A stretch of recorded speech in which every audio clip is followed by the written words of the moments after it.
होली की ढेर सारी शुभकामनाएं। पूर्व की तरह आज भी एक नया होली गीत लेकर के आया हुआ हूँ।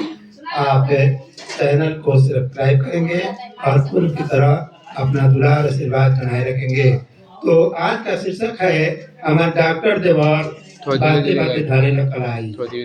हमार डॉक्टर देवर बातें बातें धारे ला कलाई। हमार डॉक्टर देवर बातें बातें धारे ला कलाई।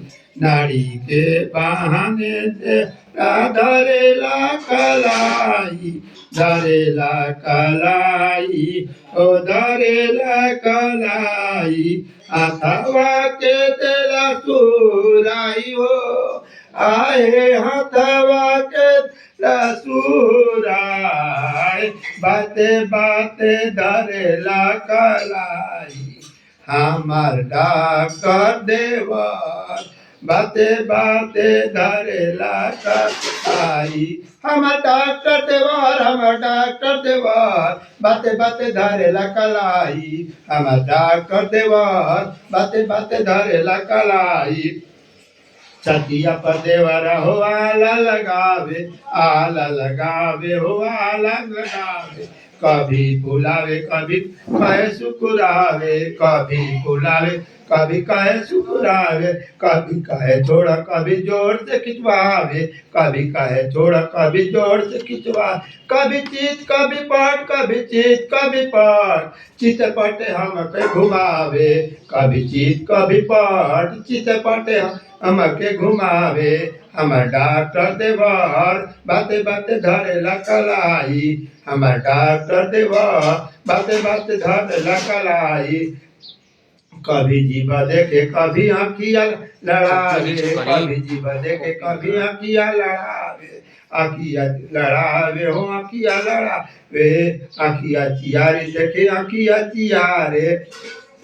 आँखिया निहारी देखे आँखिया निहारे। कभी चीत कभी पट, कभी चीत कभी पट, चित पटे हम के घुमावे। हमार डॉक्टर देवर चित पटे हम के घुमावे। बीपी न पत देवरा भोंपू दबावे, भोंपू दबावे हो भोंपू दबावे।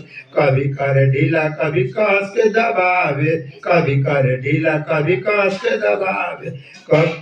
कभी सुतावे देवरा कभी बैठावे, कभी सुतावे देवरा कभी बैठावे। कभी चीत कभी पट, कभी चीत कभी पट, सुता बैठी हमसे करावे। कभी चीत कभी पट, सुता बैठी हमसे करावे।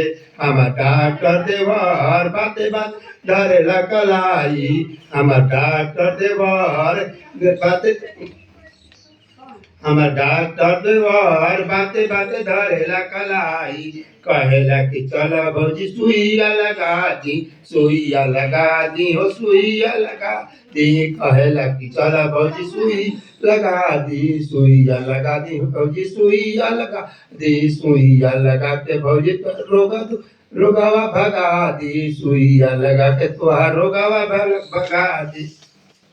एक ठीक नानियात, एक ठीक नानियात, एकरा से नहीं लगवाई। एक ठीक नानियात, एकरा से सुई न लगाई। कभी चीत कभी पट, कभी चीत कभी पट, बाते बाते धरेला कलाई। हमार डॉक्टर देवर बाते बाते धरेला कलाई। हमार डॉक्टर देवर बाते बाते धरेला कलाई।